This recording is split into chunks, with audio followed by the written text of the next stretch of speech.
In today's video, I'm going to teach you how to get user access to the website builder on Weebly. If you've been looking to share your Weebly website with a collaborator or someone else who needs editing privileges, you're in the right place.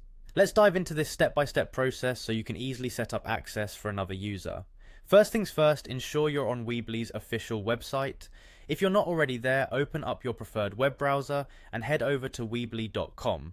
Once the page has loaded, look toward the upper right corner of the screen and you'll see a button labeled Log In. Go ahead and click on that. Next, you'll need to enter your email address associated with your Weebly account. After typing in your email, click on the Next button to continue.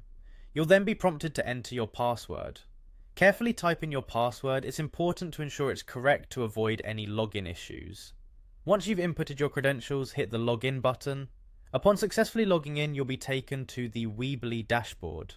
The dashboard provides an overview of your sites and projects. Here, you'll want to look for the option that says Overview and click on it. Once you're there, find the Edit Site button. Clicking this will take you directly into the website builder interface. Now that you're inside the editor, locate the Settings tab. It's usually situated in the toolbar at the top of the screen. Click on Settings, and from there select Editors. This section is where you can manage who has access to your website. In the Editors section, look for a button that says Add Editor. Go ahead and click it. A form or a prompt will appear, and this is where you enter the email address of the person you wish to grant access to.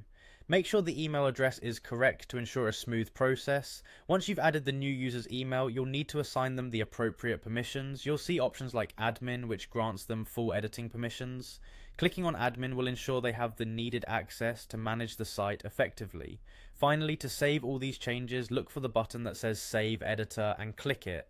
This action will finalize the process and the user will receive an invitation or notification about their new access